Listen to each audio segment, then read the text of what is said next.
Bienvenue Stop Invest, la chaîne des top d'investissement. Ici, on parle essentiellement d'entreprises de qualité. Avons-nous une opportunité d'investissement sur Zara? Oui, Inditex, c'est Zara, Industria de Designo Textile. Je ne sais pas si je prononce bon espagnol, est très nul. Donc, c'est bien la compagnie Zara.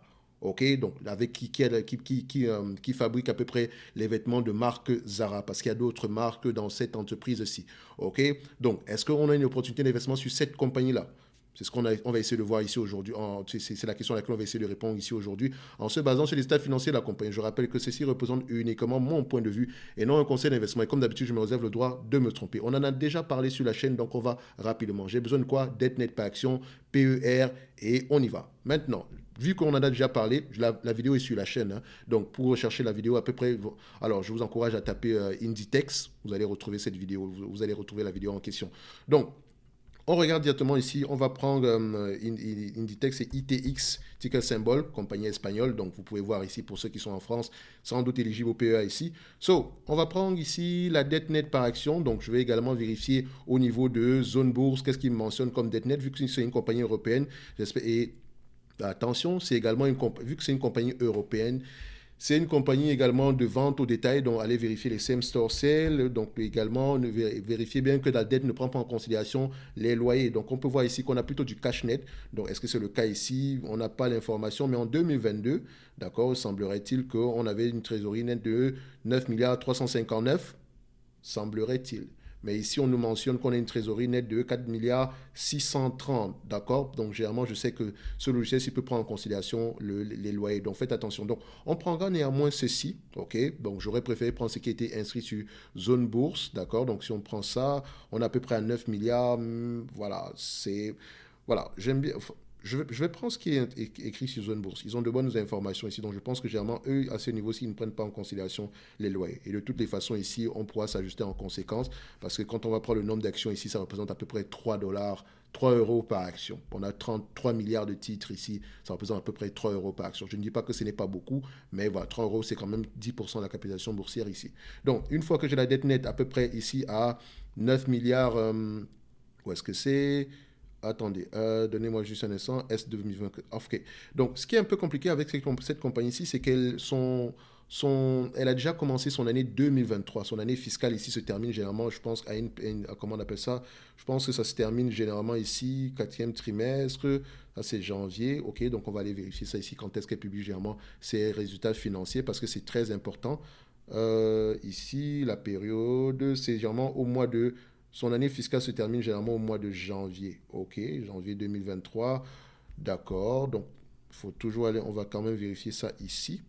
Donc, janvier 2023.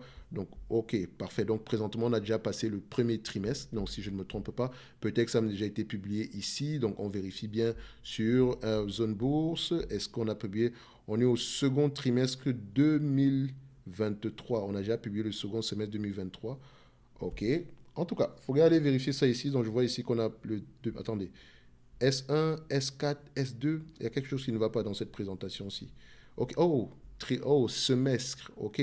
Le S1, il est semestriel. Il est là. Donc, le Q4 2023, il est là. Donc, le S2 ici. Donc, ça dit que il y a quelque chose qui ne marche pas ici avec ce calcul-là. Bref, il faudrait aller vérifier ça ici. Au niveau de la publication des résultats. Ça, le 15 du mois de mars 2023. OK. Elle a publié ici le S2.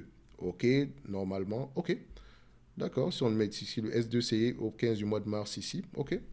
En tout cas, il faudra aller vérifier la publication ici parce que si je prends cette information-ci, celle du mois de décembre 2022 ici, ça date du 3 du mois de, ici date la publication 3, voilà, ça date du mois de mars 2022.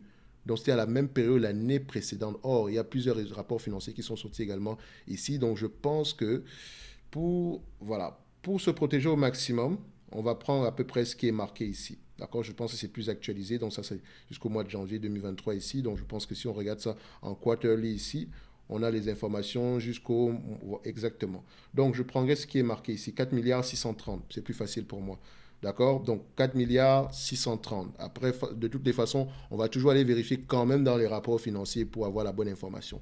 4 milliards 630 divisé par le nombre d'actions. D'accord? Ça va être le nombre d'actions ici. Bon, je peux le prendre à ce niveau-ci. Nombre d'actions, on vérifie. On a à peu près 3 milliards 110. 3 milliards 110, donc divisé par 3 milliards 110, ça donne à peu près une dette nette par action de 1,48 €. Donc, excusez-moi, quand je parle de dollars, d'euros, donc c'est une compagnie européenne, donc normalement on devrait parler en euros ici, d'accord? Donc, si vous m'entendez parler de dollars, je voulais dire euros, d'accord? Donc, le lapsus ici serait je vais certainement encore me tromper par rapport à ça. Donc, 1,48 €. OK? 1,48 €. Maintenant, je vérifie si les net income et les free cash flow vont dans le même sens. OK? Je m'attends également que, vu que c'est une compagnie européenne, que les free cash flow soient un peu légèrement plus élevés que les net income, notamment par rapport à tout ce qui concerne les loyers, etc., surtout à partir de 2018 par là. Donc, c'est une entreprise dans laquelle qui a des net income qui sont à peu près l'équivalent des free cash flow. Donc, on va prendre ici les net income. Donc, en termes de marge, enfin, je n'ai pas besoin de marge normalement, j'ai besoin du PER. Donc, le price to earning. C'est pas que je n'ai pas besoin des marges, hein, mais je l'ai déjà fait sur la première vidéo ici, donc je vous encourage à aller voir à peu près comment est-ce qu'on procède généralement. C'est juste pour aller rapidement. Donc ici, price to earning, ici, on a à peu près, c'est une entreprise qui se négocie généralement à 20 fois les bénéfices par là.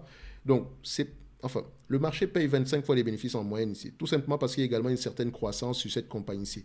Mais n'oubliez pas également qu'on reste dans la consommation discrétionnelle, la croissance pourrait être à ralentir dans le futur, ce qui n'est que normal. Donc pour le moment ici, on a une certaine croissance, il me semble qu'elle est également, et cette croissance-là continue, même sur les derniers trimestres ici.